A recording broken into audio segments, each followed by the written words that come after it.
Good morning, guys. If you could give me some green check marks, please. We'll get started in a second. We're just kind of working our way through Unit 10 here. We're maybe 2/3 of the way through. Obviously, we have class today, and then we have class again on Thursday. So I hope to finish everything up in Unit 10.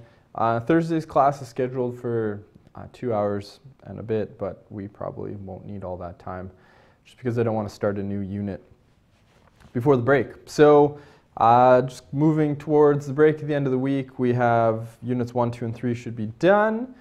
Interim reports will be sent out the end of this week, and the cutoff was like on Friday afternoon. So anything you'd submitted on Friday afternoon, I marked yesterday, and whatever grade you have right now would be the grade that goes on your interim report that'll get sent out.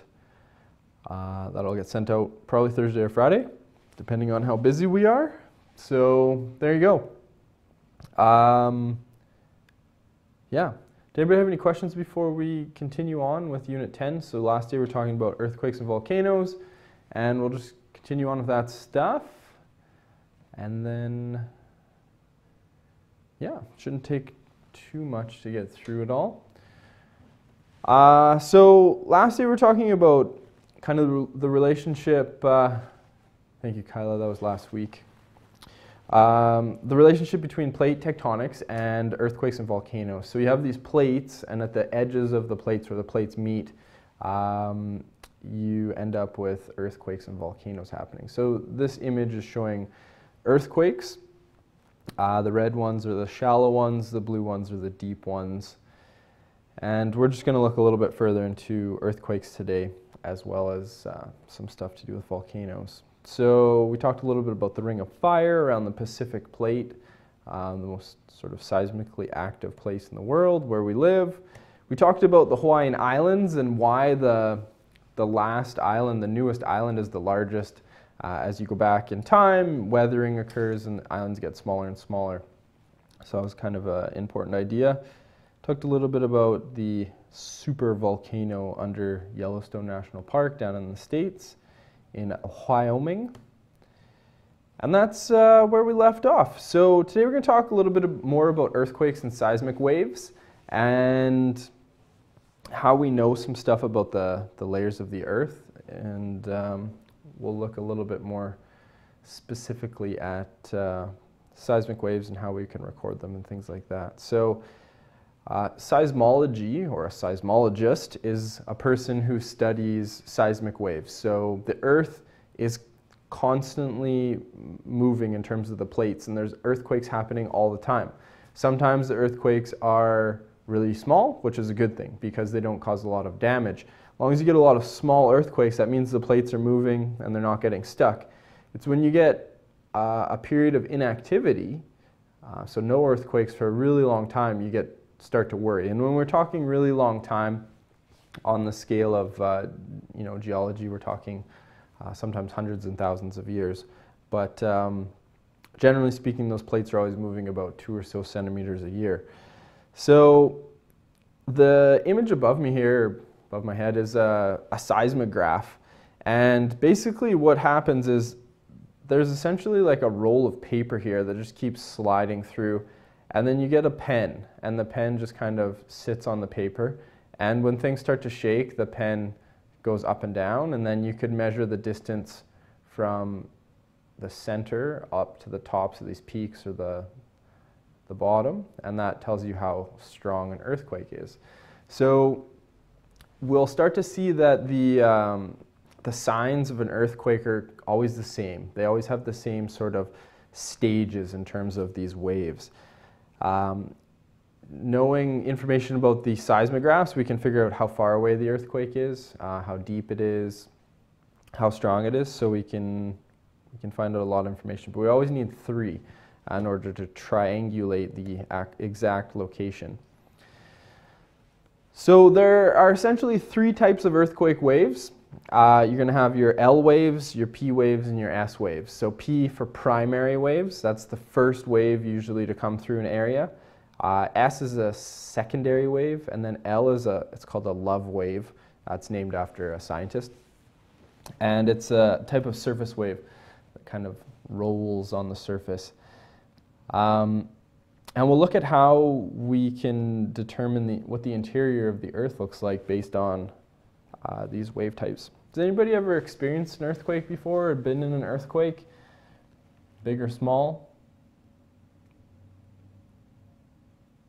There was actually one in Kelowna in the fall last year, summer, fall. I was outside and I felt it. Yeah. It was one that occurred down in South Okanagan, and it wasn't a big one. It was like a 2 or a 3 on the Richter scale down in South Okanagan, and I was in my garage actually, and I was with my son, who's 4, and my other son was inside sleeping because he's only 1, and my whole garage just started to shake, and you could actually hear the earthquake coming. Which was pretty cool. It was like, grrr, sounds kind of like a train, people say.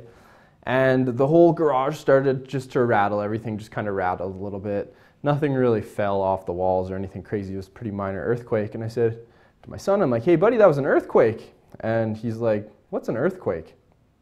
So these things you take for granted. 4-year-olds don't know what earthquakes are.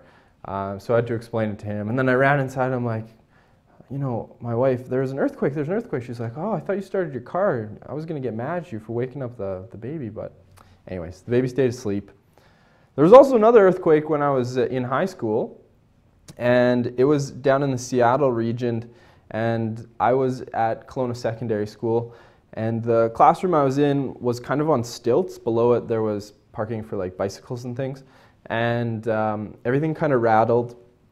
And then I looked outside, and the window looked kind of north towards Knox Mountain.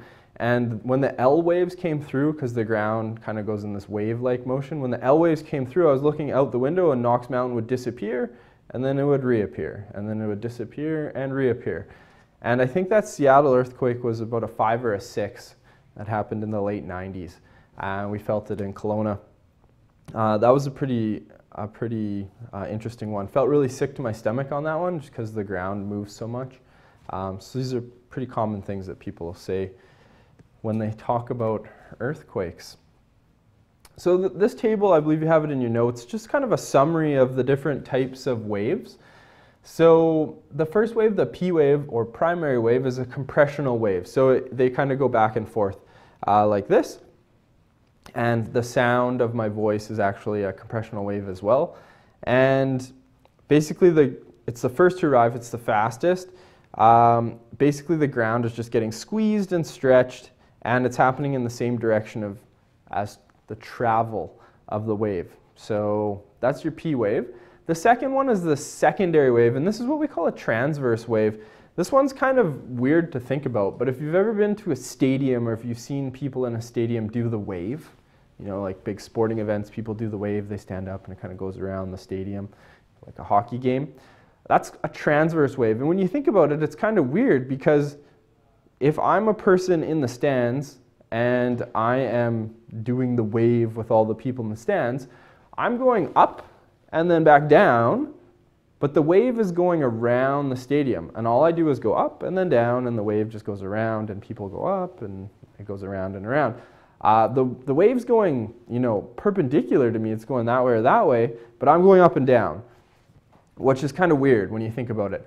And this is what a transverse wave looks like. So if you had a rope and you gave it a flip and it was attached to something, the wave would kind of go up and down, and it would travel along that rope, and then eventually it would hit the end and kind of bounce back or dissipate. So the S wave is a secondary wave. It's an up and down wave, even though the actual wave's moving perpendicular. And the really interesting thing about secondary waves is they can travel through solids, but they can't travel through liquids.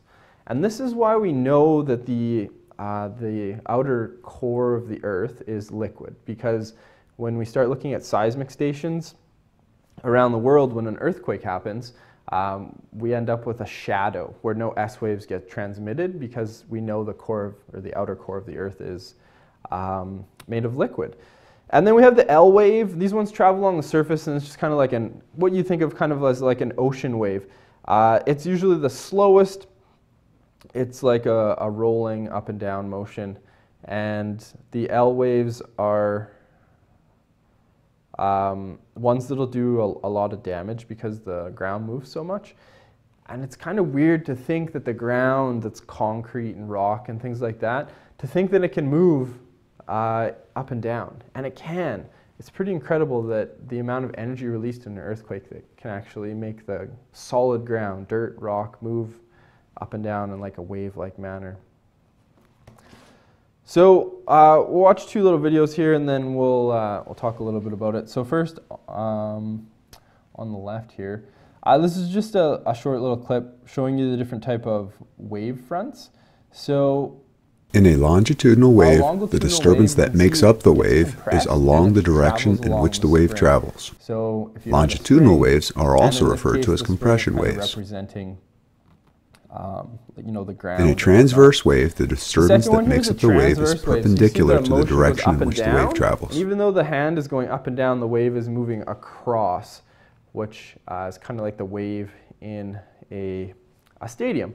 So I mentioned briefly that the first one, the compressional wave, that's the same as a sound wave.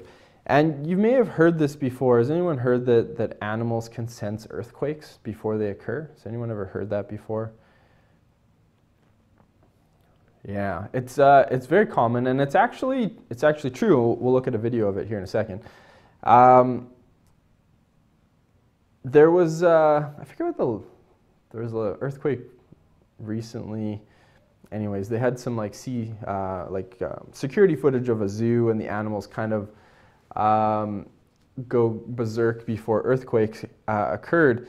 So there's kind of, I don't know, a bit of, I can lend some science to it, and then there's, people that speculate that there's some amazing animal sense.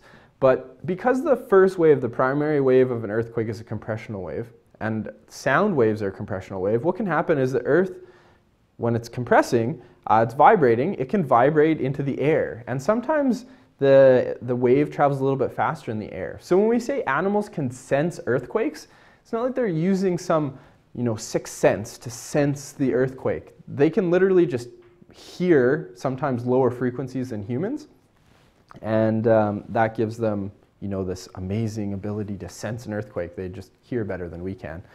So this is an earthquake from Japan, and in this clip there's a dog sitting on the ground, and you can see that the dog looks at the ground really quickly and senses the earthquake, and then everything starts to shake. The second thing is, you'll notice that there are two different types of earthquake waves happening here. We have the P wave, which is the kind of like a vibration, just like things kind of vibrate really quickly, and then you get your S wave. The secondary wave is where things really start to shake. So in the clip, you'll see everything just kind of vibrates, shakes a little bit, and then the actual shaking starts. So this is really common. Even that little earthquake I was mentioning that happened in the summer, late fall, was exactly that. Everything can just kind of vibrate a little bit, and then you kind of get the shaking. We're just going to check with Mr. Ross to make sure everything's good. Okay, we're just having a little bit of issues with connections, but we'll try this. So we'll watch on the ground. You can see the dog just hanging out there, and you can see him look at the ground, and then he just takes off. And there's actually a guy behind that pole, and then everything just starts to shake. Power goes off, and then people start to appear out of nowhere in a panicked state. See if we can watch that one more time. That HDMI connection's not coming through. No, I'm just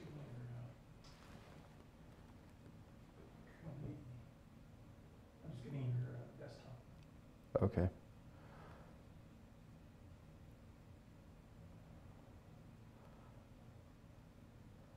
All right, we'll see if we can see it again a bit better.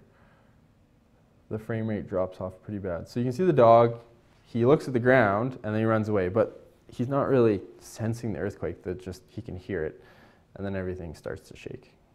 And then that guy looks stunned. So there's literally thousands and thousands of videos online of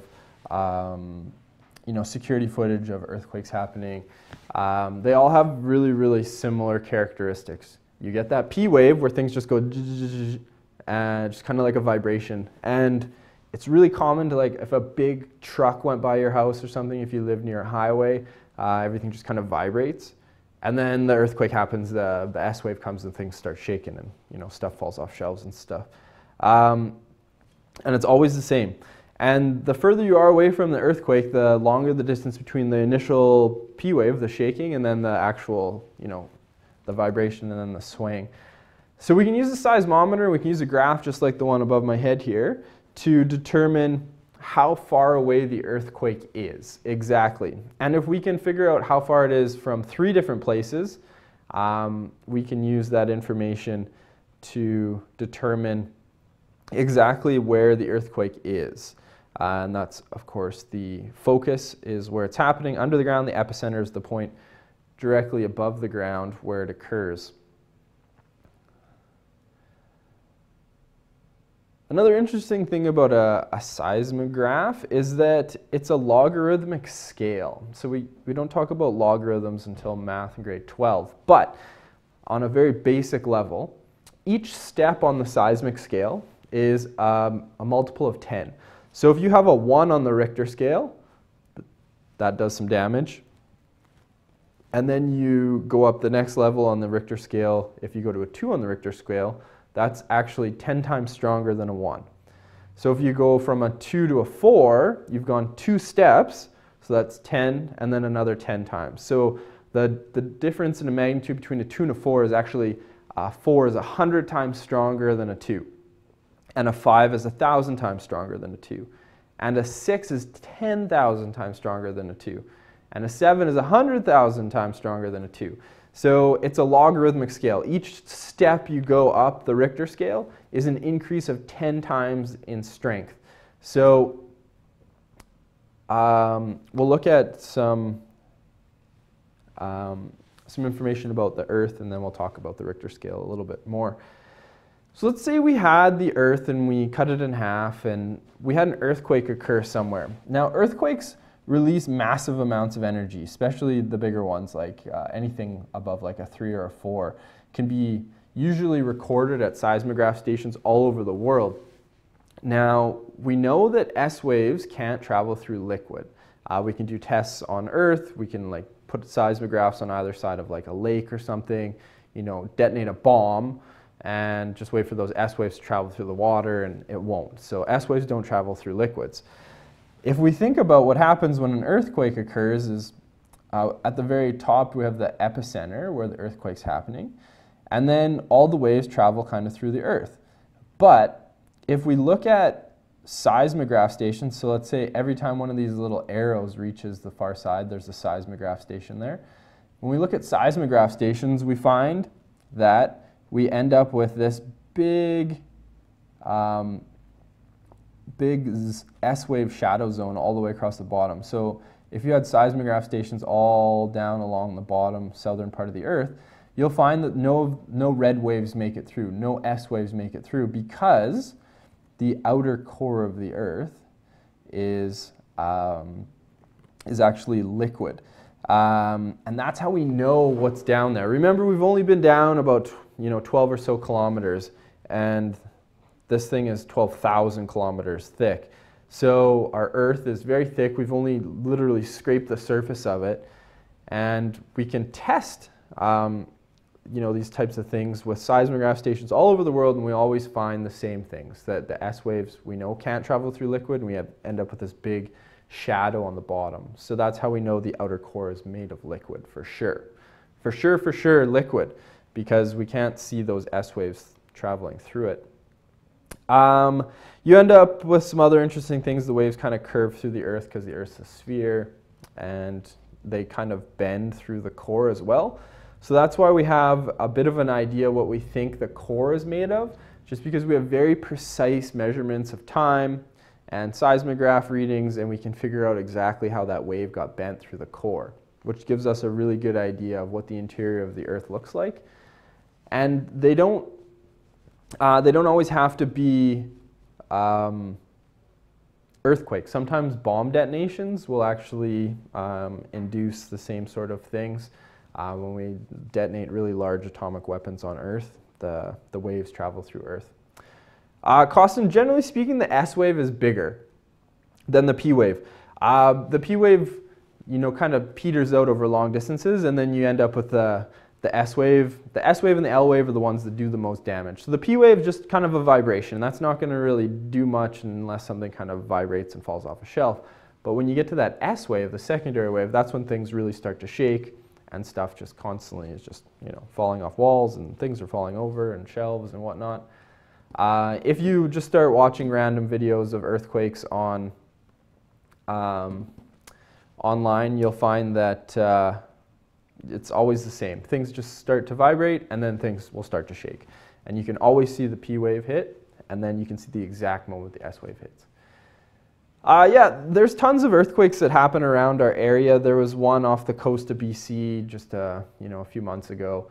But they're just small, and generally speaking, we don't feel them. There's actually an old fault line right down the middle of the lake, under the bottom of Okanagan Lake. It doesn't move very much anymore, but when it does, we feel it, and we get lots of minor little earthquakes where we live just because of our proximity to the Juan de Fuca Plate and the Pacific Plate. But generally speaking, there's no sort of major fault lines near us. So we don't end up with the big shaking earthquakes like they get on the coast or in other places around the world. Kalen, type her out, man. This is a chart showing the magnitude of earthquakes. So on the left side, you can see the magnitude of an earthquake. So we have magnitude 2 on a Richter scale as minor earthquake. You get up to a 4, you get some property damage. You get up to a 5 or a 6, things are going to start to get wrecked. Anything above a 6 is going to actually cause buildings to fall over. And 7 and up is like, just leveling buildings. Anything above an 8 is going to actually just knock over anything. So it doesn't matter really how strong you build a building. If it's really close to an 8 or a 9, just everything's falling over. So some really famous earthquakes. The only one you guys would ever have even heard about would be this, the one in Japan in 2011. Everything else kind of happened before your time and even my time. I did mention a couple things about bomb detonations. So you can see over here the world's largest nuclear bomb. It's called the Tsar bomb. Registered just over an 8 on the Richter scale. Went around Earth about 5 times, just kind of reverberated around. That was a big one. Mount St. Helens, we're going to talk about here in a second. That was another very large earthquake and explosion. And everything else is kind of, there you go. So a large lightning bolt will produce like a shock wave of about a 3 on the Richter scale. Moderate lightning bolts, down about a 2.5. And remember, each step up the Richter scale is 10 times stronger. So if we had a 4 and then we compared it to a 5, that's 10 times more powerful. Then a 6 is 100 times.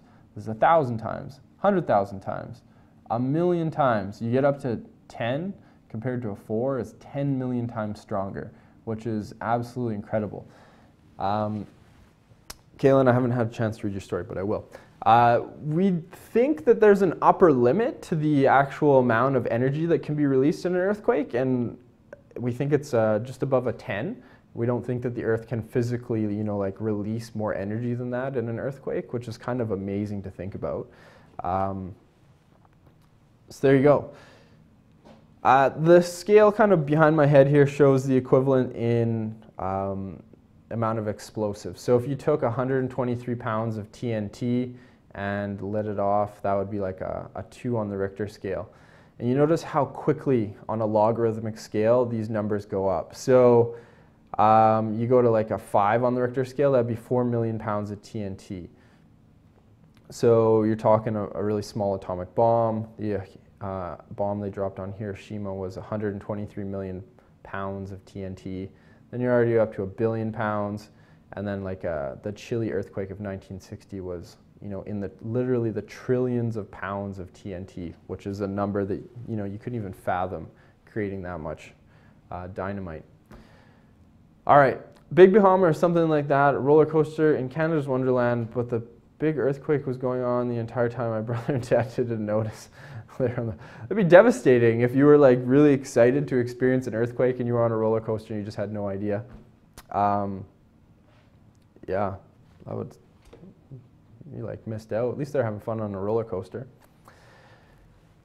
So here's some other interesting things that we can use seismographs to determine. So the Seattle area is very seismically active because of the proximity to the Juan de Fuca plate. It's getting pushed under the Pacific plate. And the Seattle Seahawks football team in the NFL, they actually won the Super Bowl. This was actually in a playoff game in Seattle. You can see right here, there was a seismic station just outside of Seattle recording all of these vibrations. So this was the crowd was creating this sort of, you know, shaking, and then the ball was kind of hiked to the quarterback. And then this big spike here was Marshawn Lynch, who's their running back. He made it through a hole, and then everyone got really quiet here. And then he got blocked, and then he kind of, everyone was like, no, what happened? He got blocked. And then he made it through the goal line and got quiet again. He made it through goal line, and everyone kind of shook again, the whole stadium. So, and then everyone was cheering, and then they kicked the extra point over here, which is pretty incredible to think that, I don't even know how many people that stadium holds, maybe like 10, 20,000, 30,000. But people can, like, you know, cheer and make noise. And Seattle's known for having one of the loudest crowds in the NFL. So they actually recorded, you know, all that shaking as a result of people in a stadium. You put 10,000 people together, that's what you get. The other one behind me here is a little bit more, well, I think it's interesting. So North Korea is obviously a country that is very secretive about what they're doing, and they have been pursuing a nuclear program for a very long time. And every once in a while, they'll detonate a bomb, a nuclear bomb, which is kind of against what everyone else in the world has decided. You know, everyone has computers that are powerful enough to simulate nuclear explosions now, so they don't have to physically test bombs anymore. But North Korea, every few years, insists on testing a nuclear bomb. And how do we know what bomb they're testing, and how do we know how big it is and things like that? Well, we can look at the seismic readings of places in China that are fairly close, and all around the world, because each time a nuclear bomb gets detonated, a big shockwave gets sent out, and it goes literally gets, you know, shakes the earth. So there are 3 bomb detonations here. The first one in green this is a seismic reading from China. The green line here is the shaking that resulted from that bomb detonation. You can see it kind of go up and down. And then they've overlaid on top of it the red line, which is a bigger bomb, and then the blue line, which is an even bigger bomb. And these bombs have very similar signatures. So the first green line was what people know to be a 4.3 megaton bomb, so that's 4.3 million tons of TNT. The red line is 4.7 megatons, and then the blue line is 5.1 megatons. So it was about last year, the North Koreans said that they had detonated a hydrogen bomb, and the world was like concerned because hydrogen bombs are actually a different type of bomb than a fission bomb, or like a uranium or plutonium bomb. So the world was really concerned because, you know, hydrogen bombs are a lot more devastating and bigger.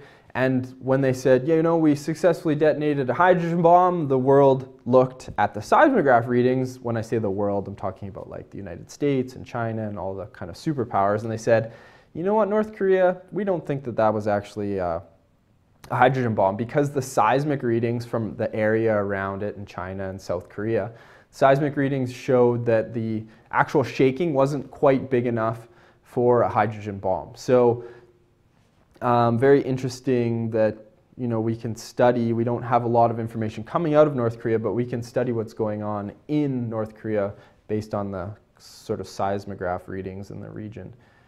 I haven't heard of the comic, Kaylin. Has it been in the news recently?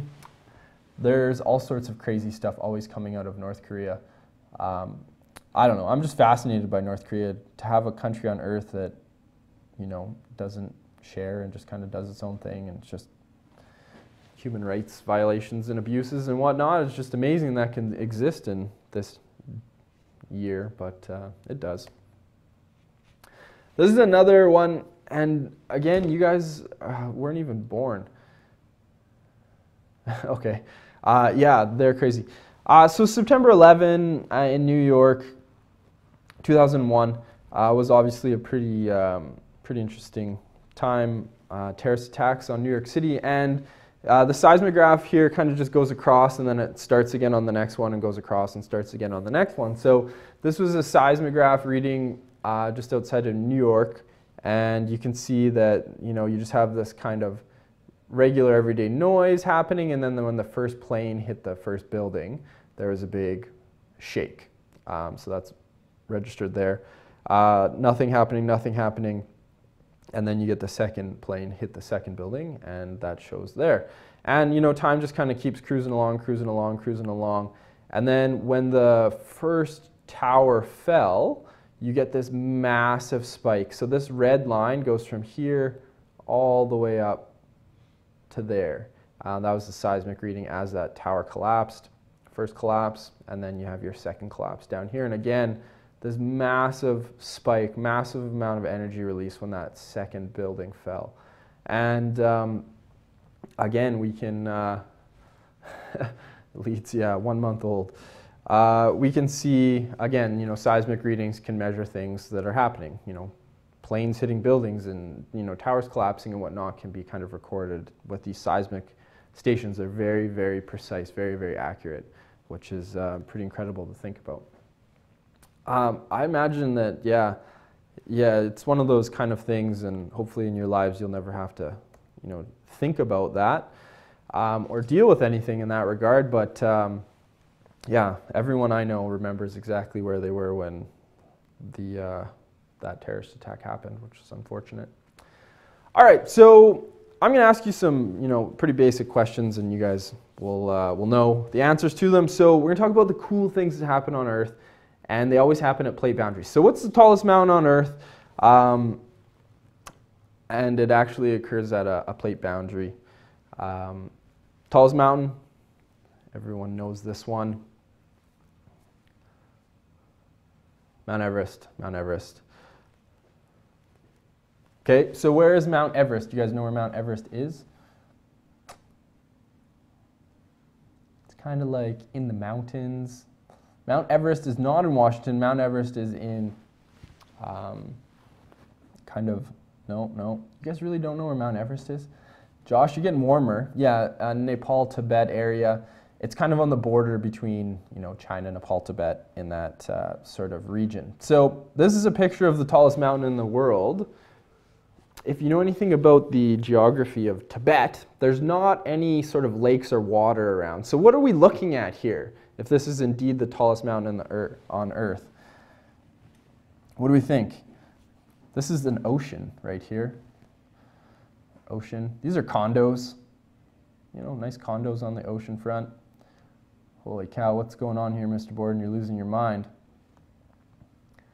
I'm going to ruin everything you know, everything you think you know.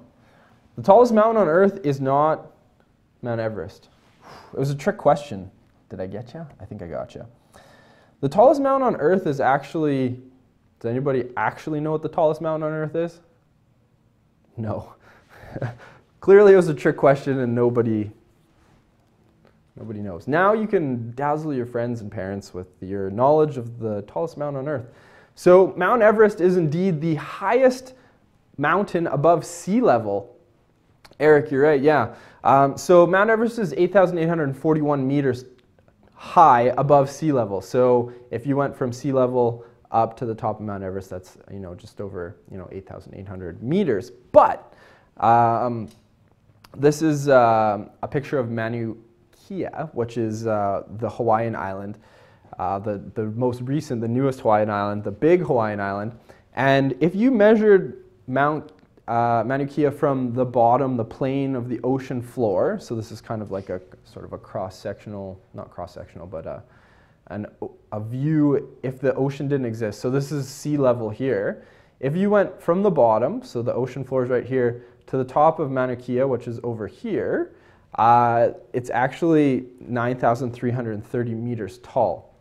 So starting from the ocean floor all the way to the top, Mauna Kea is the tallest mountain on Earth, whereas Mount Everest is only about 4,000 meters tall. It's only about 4 kilometers. Because Mount Everest is actually on that Himalayan plateau where that Indian continent is smashing into the Asian continent, Mount Everest is only about 4 kilometers high because that plane is actually about 4 kilometers above sea level, so it's just no big deal. Mount Everest isn't really that tall. It happens to be very high above sea level, which is interesting, but it's not that tall. Kind of behind me, there's a picture of some, does anyone know what these are? This is at the top of Mauna Loa, which is right next to Mauna Kea on the Hawaiian island, the big island of Hawaii. These are all, Kyle's gonna take a stab at it. These are huts. They're not huts, they're a little bit bigger than huts. There's no real scale in the picture. I guess you can see the road, so it'd be like a 2-lane road. So these buildings are very, very big. Nobody knows what these are on the top of Mauna Loa? If you ever go to the Big Island, you can actually go to these places and check them out.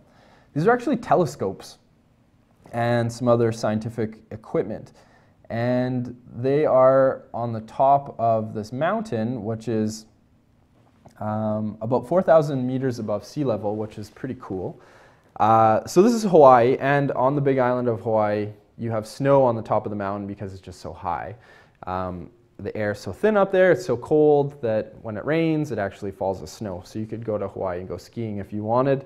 And the reason there's telescopes there is because it's so high above sea level, and it's completely isolated from anything. There's just no light pollution anywhere around it. So you can see stars very clearly. All the weather kind of happens below at far lower than 4 kilometers. So there you go. In the middle of the ocean, Mauna Kea and Mauna Loa, there's lots of scientific recordings there. Another really important thing that gets measured in Mauna Loa, right where these telescopes are, is atmospheric carbon dioxide is measured here. Why would it make sense to measure atmospheric carbon dioxide in Hawaii? Can anyone think of a good reason to measure it there? It's literally in almost exactly in the middle of the Pacific Ocean. So if you were trying to measure carbon dioxide in the atmosphere and you stuck it in Kelowna, well, there's industry around. There's cars running around. There's, we have a sawmills in the valley, which kind of fills the valley up with carbon dioxide, and you wouldn't get an accurate reading. But if you go to the middle of the Pacific Ocean, you go 4 kilometers into the atmosphere. That's how high these recording stations are. You get very accurate measurements, and it's a good sort of representative number for the whole Earth. What if I told you that I lied to you and that Mauna Kea and Mauna Loa aren't the tallest mountains on Earth? What if I told you that this was the tallest mountain on Earth? Would you believe anything I said for the rest of the year? Does anyone know where this is? You guys were actually guessing this earlier. Does anyone know what type of animal this is, where this animal might live? It's a bit of a giveaway. I believe this is an alpaca, yeah. Does anyone know where alpacas are native to? South America. This is in the Andes, actually in Ecuador. And this is called Mount Chimborazo in Ecuador.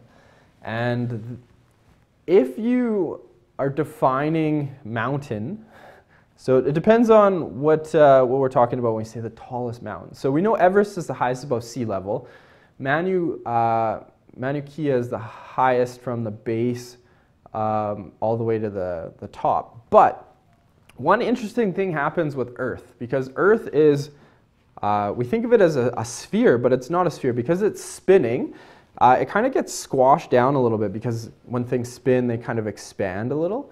So Earth, because it's spinning so fast, it kind of expands in the middle, and the tops kind of get squished down a bit. And Earth isn't a sphere. It's not a perfect sphere. It's called an oblate spheroid. So if we wanted to say what is the tallest mountain, it depends on what kind of definition you're putting on that. So if we looked at, from the base to the top, we call Mauna Kea the tallest mountain. But if we look at how far it is away from the center of the Earth, it turns out that Mount Chimborazo is actually the furthest mountain, or the furthest point from the center of the Earth. So if we look at this diagram, up here we have Mount Rainier in green. Here's Mount Everest at 6,382.24 kilometers from the center of the Earth.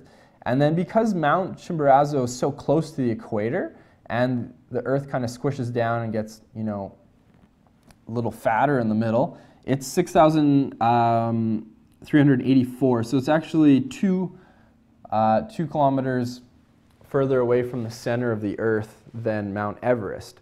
So if you wanted to get the furthest away from the center of the Earth, you wouldn't go to Mount Everest. You wouldn't go to Mauna Kea or Mauna Loa in Hawaii. You would go to Mount Chimborazo in Ecuador. So when somebody says, "What's the tallest mountain on Earth?" It's not Everest. Everest is the highest above sea level. In Hawaii, we're talking the biggest from the base to the top. And then if you wanted to get the furthest away from the center of the Earth, you're going to Ecuador. So there you go. Another interesting thing that happens at plate boundaries is Lake Baikal, which is in Russia. And it's the deepest lake in the world at 1,642 meters. So that's almost 2 kilometers deep, very, very deep. And I'm just fascinated. It's actually at a plate boundary where 2 plates are moving apart. So it's a diverging plate boundary. And the big kind of gap that's left from these 2 plates going apart, it isn't getting filled by magma because the crust is kind of thick at that point. So it just keeps spreading, and the lake just keeps getting deeper as those 2 plates move apart. And if you look at all of the, so this image is showing these lines are the divergent boundaries. So Lake Baikal is just kind of between these 2 divergent boundaries. And you can see the other image here. But if you took all of the Earth's fresh water, and we know that the Great Lakes, here's an image of the Great Lakes. The Great Lakes hold about 21% of the Earth's fresh water, so that's a fifth. If we look at the image, this little blue line is an overlay of Lake Baikal. Because Lake Baikal is so deep, it holds so much water, this one lake, this blue sort of outline, that's a fraction of the size of all the other Great Lakes, holds the same amount of water as all the Great Lakes combined. That's how deep this lake is, which is actually absolutely incredible. So this one lake, Lake Baikal in Russia, holds 20% of the Earth's fresh water. The Great Lakes, which seem pretty big, hold another 21%. So literally, they hold the same volume of water essentially, which is just mind-blowing. All right, we've got about 10 minutes left. There's only a few things on volcanoes. So what I want to do is I want to talk a little bit about an activity that's in your learning guide, because it might be a bit tricky just kind of navigating through it just to get to it and get it started. So we'll spend the next few minutes talking about that. Next class, I'll go through volcanoes and we'll finish up the Unit 10 learning guide. Any questions you might have had about that stuff? I think there's only like 1 or 2 pages left in the learning guide if I'm not mistaken. So if you look at the learning guide, on page 14 in the learning guide, it says 10.2 activities. And it says complete the 10.2, check your understanding, and then access and complete the virtual earthquake lab. So this is what that looks like. So if you're kind of following along with me, this is pages 14 and 15 from your learning guide. So I'm going to show you where to access this information. It's built right into the course. The course open here. So you can see it right here. It says virtual earthquake activity. So this is, again, is page 14 and 15 in your data booklet. And when you go through this, it just kind of loads right in Moodle, which is nice. You don't have to go anywhere for it. You're going to have to read through it. It's a bit of a read. It talks about seismographs, focus, epicenter of earthquakes, things like that we've been talking about. And it says, what is a seismograph? So this is a seismograph reading. And you can see the waves happening. You get your P wave and then the big S wave. So Costin, you asked earlier. There's lots of information you can get from a seismograph reading like this. The distance between the beginning of your P wave, your primary wave, and then this is your secondary wave starting. You can see it you get a light shaking, and then it kind of disappears here. There's no shaking, and then boom, you get big shaking again. We often want to know the amount of time between the P wave and the S wave. The SP interval is going to tell us how far away the earthquake is. The other thing we can register from this or record is how high it went in terms of millimeters, being recorded off of this axis over here. And that can tell us the amplitude of the earthquake on the Richter scale. So we'll look at how to find that as well. So you're going to read through all of this, and you're going to learn about P waves and S waves. And then you're going to pick a region. So down at the bottom it says pick a region. San Francisco, South California, Japan, or Mexico. I like Mexico. Let's go to Mexico. You're going to submit the choice and scroll back up. And then it gives you a little map of Mexico. It says there's going to be an earthquake that happens, and you're going to have to find out exactly where that earthquake is. And we're going to ask you to measure some stuff and things like that. So you read through it. You're so much smarter now. You are a seismologist, and it gives you 3 seismographs. So what you need to do, these ones aren't very good. This is going to be a tricky one. So what you need to do is you need to use the graph to record the amount of time that happened between the P wave. This one's not great. Some of them have larger waves. This one's very, very hard to read. So your P wave happened right here, and then you have your S wave happening, maybe about right here. I'm going to go back, and I'm going to pick a different one, just make this a little bit easier for everyone to see. I wonder if San Francisco's maybe a bit better. There we go. That's easier to see. All right. So the first one here, our P wave, you can see it's much easier to see, much larger earthquake. So your P wave is happening right here, and then you get your shaking, and then kind of dies off, and then your S wave's happening right here. So what you need to do is record on the bottom. It says 0 is when your P wave first hits, and then you need to figure out what this is here in seconds. So we have 40, and then we have, I think this is 2, 4, 6, 8. Yeah, so each one of these lines goes up by 2. So this looks like 48 right here. So down below, I can write in 48. And in your learning guide, you're going to have to do the exact same thing. On your learning guide, it says station number, so that was station number 1, and the time between the S and P waves, you're going to put in 48 seconds. So you can just write it down. Station number 1, the stations aren't labeled, but it's the first one, so you just write 48 seconds. All right, then we can go back, and we do the same thing for the second station. So you're going to go to the second station, you're going to look at the P wave starts here, and then your S wave starts here. How much time was in there? You're going to record it. Boom, write it on your sheet as well. You're going to do the same thing for the third station, your P wave, S wave, time. And you're just going to go through and record those 3 numbers. Now, I'm just going to put in random numbers here just so it'll let me go to the next one. It says convert your, oh, it doesn't like it because I was off by too much. Convert your SP interval. So the next page, it's going to ask you, you're going to look at it, it's all really quite straightforward. You just kind of follow through it, follow the instructions. But it asks you to convert the SP interval into a distance. So the amount of time, we know how fast S waves travel, we know how fast P waves travel. If we can figure out the amount of time between those things, we can convert that to a distance because we know how fast each of those travel. So we go through that, you record distances, and then you use triangulation to figure out exactly where the earthquake happened. You're just going to draw 3 circles, it draws them for you, it says what's the closest city, you put in that's your epicenter. Boom, you're done. So it'll take 15-20 minutes to kind of go through this thing and read through it. And that'll give you a bit of an idea of how to do that. So you should finish that off for next day. If you run into problems next day, I'll be able to answer your questions for you. And next day we'll also finish off volcanoes, and then I'll answer any questions you might have had about the Unit 10 learning guide. So there we go. Next day, I hope you'll have your Unit 10 learning guide done next day. So Thursday you should be able to hand that in.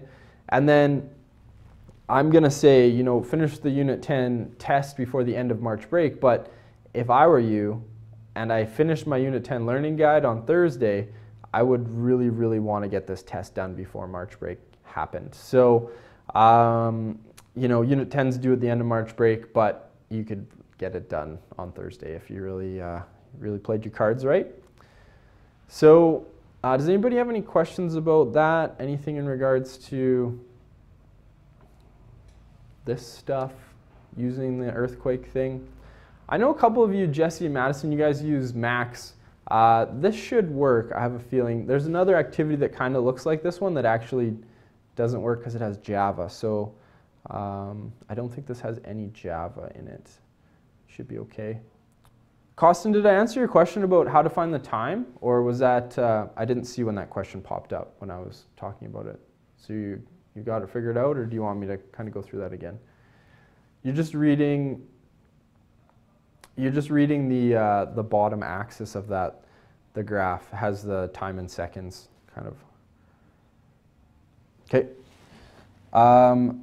So again, the time is all measured across the bottom here. So we have 0 seconds, 10 seconds, 20 seconds, 30 seconds, 40.